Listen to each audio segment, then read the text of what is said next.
Começa agora, então, o nosso quadro Correspondente Médico com o doutor Fernando Gomes. Bom dia, doutor, tudo bem? Bom dia, Elisa, tudo ótimo. Boa terça-feira para todos nós, mais um dia aqui conversando com o doutor. E lembrando que você pode participar da nossa conversa usando a hashtag Correspondente Médico. A gente já abre aqui a nossa conversa, o nosso papo, falando sobre a volta às aulas. Estudantes de quase 130 cidades do estado de São Paulo retomam as atividades escolares presencialmente.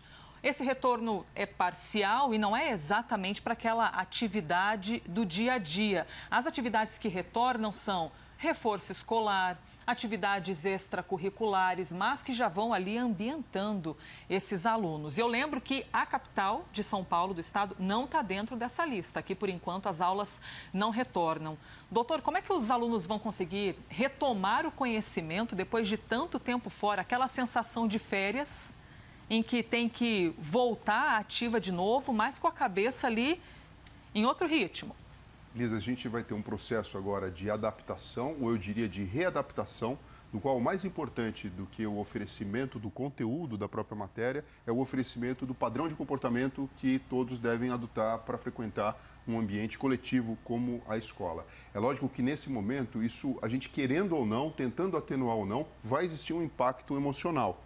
Então, com tantas restrições, novidades, orientações, é de se esperar que o cérebro das crianças esteja no momento propício, e aí acaba sendo uma dica neuropedagógica, propício para conseguir, então, armazenar conhecimento de uma forma mais facilitada. Isso porque no cérebro nós temos uma parte emocional do sistema límbico, chamada amígdala, que fica vizinha do hipocampo, que é a estrutura responsável pela formação e armazenamento de memória, aprendizagem e conhecimento. Fica por aqui, é isso? Exatamente, no lobo temporal, na porção lateral, um de cada lado, mais ou menos o tamanho de uma azeitona.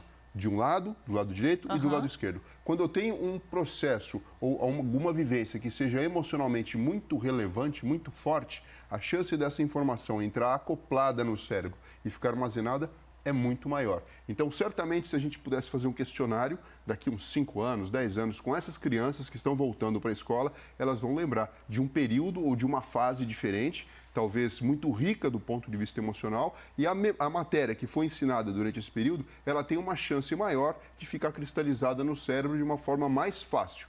Então, assim, a gente vai saber disso nos próximos anos, mas, de fato, isso acontece. Mas o senhor diz, por exemplo, quando acontece algo trágico, que muita gente lembra o que tinha ocorrido naquele período, o que estava fazendo no dia. A gente pode trazer esse tipo de conexão marcante para esse retorno dos alunos? Ou seja, é tão marcante mentalmente para eles que tudo que chegar pode ser mais bem fixado? Sim, quando a gente pega, por exemplo, um evento como a morte do Ayrton Senna, sim, todos lembram exatamente o que estavam fazendo naquele dia, quando aquela notícia triste chegou até nós. Então, numa proporção equivalente, a gente pode imaginar que os jovens que estejam retornando ao processo escolar possam estar sendo submetidos ao mesmo processo, porque é tudo muito novo, os pais estão preocupados, os professores também. Então, esse astral que está fazendo parte de todo o contexto pode facilitar que a entrada de conteúdo seja fixada de uma forma mais fácil e coerente. Os alunos terão de se adaptar ao novo normal e os professores também, que vão ali acumular mais uma responsabilidade em cima do cuidado que tem de ter com esses alunos. Eu lhe pergunto, doutor, numa sala com 20 alunos, por exemplo, são 20 mentalidades diferentes que viveram realidades diferentes durante a pandemia. Alguns com mais acesso à informação, outros menos, alguns com mais problemas emocionais dentro de casa, outros menos, porque foi um momento e é um momento atípico para todos nós. Esse professor vai ter de olhar com essas diferenças para cada um desses alunos, porque podem chegar, inclusive, emocionalmente instáveis. Sim, refletindo o que acontece dentro da própria casa ou na comunidade onde essas crianças e onde esses jovens acabam residindo. Então, aqui, mais do que nunca, o professor ele está sendo utilizado ao extremo. E a gente sabe que eles são verdadeiros heróis e vão saber lidar com isso de uma forma muito tranquila e muito inteligente. Porque, nesse momento, não é só a diferença social, cultural ou até mesmo intelectual que entra na jogada. Essa diferença, que é uma diferença sutil, por mais que a gente tente normatizar dentro do ambiente coletivo que é a escola, ela vai transbordar na frente do professor, na frente dos outros alunos, na frente de todo o corpo docente. E o prazer do professor é, evidentemente, ver que o aluno está respondendo às expectativas. Puxa vida, consegui fazer com que os alunos aprendam, consegui organizar mais essa sala de aula. Mas neste novo cenário, de que maneira o professor pode agir e trabalhar para sair menos frustrado de dentro da sala de aula? Porque ele não vai encontrar uma condição normal para o ensino. Eu acho que o primeiro passo é o entendimento de que é uma missão e é um desafio. Uma missão porque nós estamos dentro de um contexto em que a segurança biológica ela é importante, então ela vem como algo adicional a dificultar o processo de ensino, o processo de aprendizagem do próprio aluno. Então, só o fato de encarar que é uma situação diferente já é um bom critério, um bom passo inicial. E a segunda coisa é entender que os critérios de avaliação talvez tenham que ser um pouco mais flexíveis e a gente tem que permitir se errar e se adaptar, porque se a gente chegar com alto padrão de exigência de resposta, talvez a gente tenha uma frustração e a gente sabe que é devagar e aos poucos que a gente consegue incorporar essa mudança de rotina. Que desafio, hein? Que desafio para você que é professor, que tem essa missão de ensinar, de compartilhar informação. Então participe com a gente da conversa, #correspondente médico. Mande aí as suas impressões e quais são as suas inseguranças também para esse retorno e essa sua necessidade de assumir uma turma inteira no meio dessa adversidade. Falando sobre São Paulo, falando sobre a capital, o secretário municipal de Educação da cidade, Bruno Caetano, falou aqui com a gente na CNN sobre a decisão da Prefeitura da capital de não autorizar a volta das aulas a partir de hoje. Vamos ver. São atividades intensivas que mobilizam milhões de pessoas. Só na cidade de São Paulo, 2,5 milhões de alunos circulam todos os dias na cidade para assistirem aula, sem contar o ensino universitário, impactando também o serviço público de transporte. Enfim, são atividades bastante distintas. Agora, é preciso saber também que esse prejuízo é grande, né? Então, qualquer tempo que a gente puder ter de aula presencial esse ano vai ser muito precioso para a recuperação das aprendizagens. Recuperar o tempo perdido. Quando a gente fala de um adulto, por exemplo, num processo de retorno de um hábito dele, ou até a tal da memória muscular, por exemplo, né, que o músculo já está habituado a fazer aquele tipo de atividade. É diferente quando a gente fala das crianças, a baixa experiência de vida das crianças dificulta esse processo de relembrar um hábito? Olha, o que acaba acontecendo, Elisa, é que o processo de ensino numa escola nada mais é do que ensinar a criança a aprender a aprender.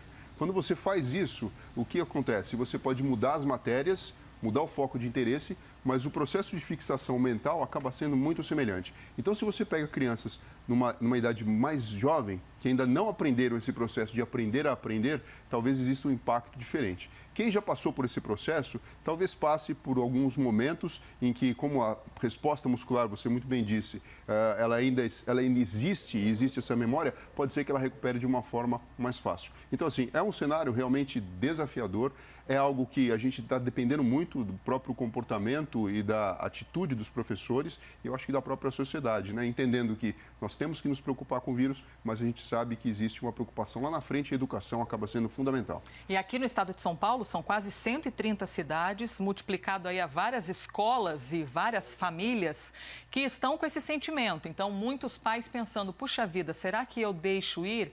Será que eu não deixo? E com uma tomada de decisão, até com aquele sentimento de, será que eu estou causando mal ao meu filho se eu não deixá-lo ir? Puxa, mas os outros estão indo, por que eu não vou deixar? Então, essa liderança dos pais na vida dos filhos mexe muito também com o emocional dos pais, correto? Correto. Mexe muito, é uma decisão que é importante e muitas vezes aquela angústia da separação, ela se torna mais presente. O que é isso? A angústia de separação, a criança sente, o pai e a mãe sentem, que é quando você manda uma criança para a escola pela primeira vez, né? Então, principalmente quando a criança é novinha, com menos de 5 anos, existe toda aquela insegurança. Será que vai chegar bem? Será que vai ser bem alimentado? Será que vai ser bem tratado? E agora vem algo diferente e novo, só que progredindo para uma faixa etária mais velha. Será que eu estou expondo meu filho a um risco biológico, não só a ele, a toda a família? Ou será que é mais importante, então, a parte educacional? E a gente não tem uma resposta clara, mas nós sabemos, na verdade, para onde a gente deve progredir. Porque estudar é importante, desenvolver o cérebro desses jovens é fundamental para que a gente tenha uma sociedade que possa contribuir com o bom funcionamento de tudo no futuro. Quantos serás, hein, doutor, na cabeça dos pais? Antes de passar para o próximo tema, de pular uma casinha aqui na nossa conversa, deixa eu trazer uma participação aqui do público pela hashtag correspondente médico. O Flávio Lopev, ou Lopes, eu estou aqui interpretando o seu login, Flávio. Qual o impacto mental a longo prazo sobre o professor, levando em conta o aspecto psicológico dessa pressão toda que ele está vivendo? Essa é a pergunta do Flávio. Bom, provavelmente os professores vão passar por uma situação como os profissionais de saúde acabaram passando no momento inicial. Uma linha de frente. Sim, ali. uma linha de frente, uma exigência muito maior do que o normal por resultado, por cobrança, por performance.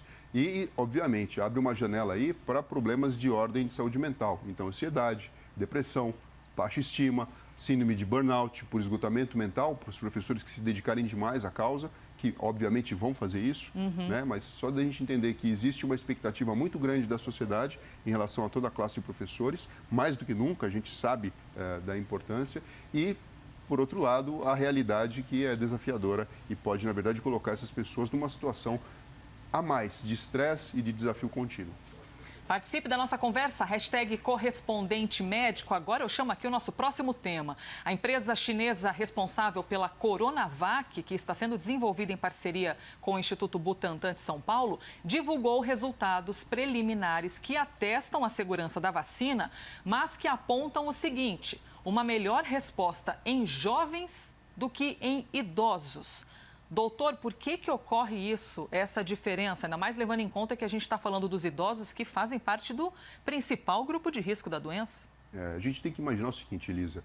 Na linha temporal, a gente nasce, cresce, reproduz e morre. E durante todo esse processo, o nosso corpo biológico muda. Então, nós temos uma glândula chamada timo que fica entre os pulmões, na frente do coração, que acaba sendo muito responsável pelo processo dessas células envolvidas no mecanismo de defesa. Timo. Células T, o timo. E conforme o tempo passa, a senescência vem, o envelhecimento aparece, esse próprio órgão ele vai sofrendo mudanças em evolução. De modo que mesmo que você dê um estímulo, porque a vacina acaba sendo isso, né? Você dá um estímulo com um vírus atenuado ou uma partícula de uma bactéria mais fraca e você então deflagra uma resposta imunológica. O que eu quero dizer? Você coloca alguma coisa que não provoca doença, mas induz o organismo a produzir anticorpos e substâncias que vão fazer a defesa caso entre em contato com o agente patológico propriamente dito, que seria isso aqui.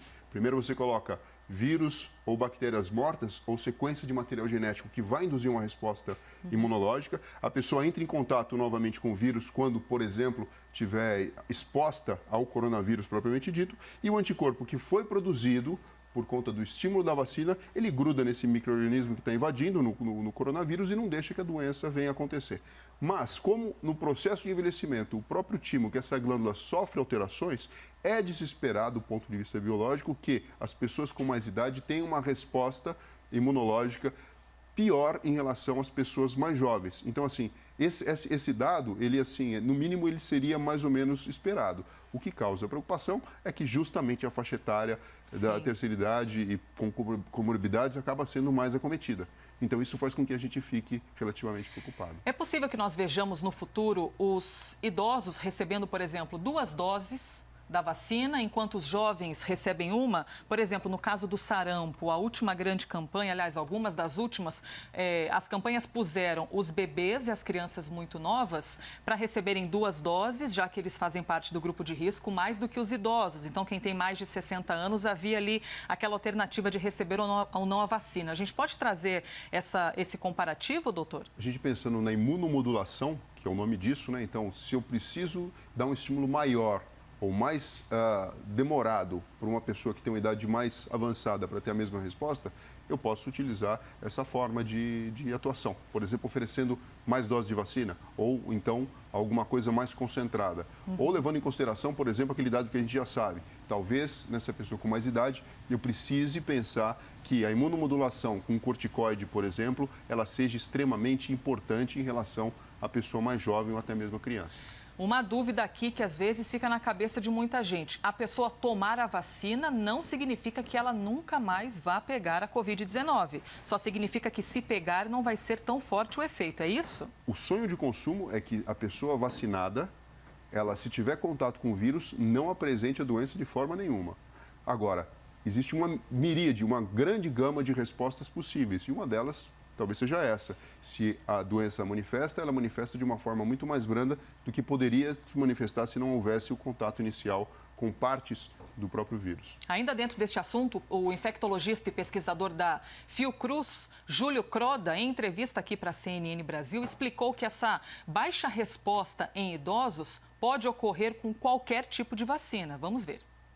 A vacina deveria ser para os grupos de risco e principalmente os idosos, que têm maior risco para internação em UTI e óbito. Só que a maioria das vacinas que estão sendo testadas não apresentaram ainda resultados nessa população. E a gente sabe que, por exemplo, para a vacina de influenza, a resposta em idosos é menor. Então, assim, isso pode acontecer para a Sinovac ou para qualquer outro tipo de vacina. É importante a gente ver e verificar se qualquer vacina nova para o Covid vai ser eficaz para esse grupo populacional. Doutor, isso não quer dizer que a vacina não é boa, não é eficaz, é isso? Isso não quer dizer isso. O que ela traduz é uma característica que acaba sendo até mesmo esperada. Quando a gente compara, por exemplo, como a gente ouviu aqui na reportagem, com a vacina da influenza, da gripe, que acaba sendo diferente na faixa etária, diferente a ser vacinada. Por isso que tem de dar tempo ao tempo para a medicina, para a ciência, para ir aos poucos resolvendo as coisas. Isso, e a gente vai entendendo. Eu vejo assim, Elisa, o coronavírus para mim é como se fosse um grande quebra-cabeça e a gente percebe a medicina e a ciência andando, colocando essas peças. Então, às vezes a gente olha ali e fala, nossa, essa peça aqui ela vai entrar linda aqui, e a gente percebe que ela preenche só metade, e eu vou precisar de uma outra peça para preencher aquele outro quadrado. Vai chegar um dia que o quebra-cabeça vai estar completo e a gente vai lembrar disso como uma fase de muito enriquecimento científico e do ponto de vista da medicina também. Não vemos a hora disso chegar, o tempo em que a gente vai observar que lá no passado teve Covid-19 e todas essas complexidades. Vai passar, viu? A gente tem de mentalizar isso, mas ainda temos de aceitar o nosso presente, a situação. Doutor Fernando Gomes, obrigada por mais um dia. Obrigado a você, Elizabeth. Um bom dia para você, bom dia para todos vocês e bom dia, Rafael Colombo.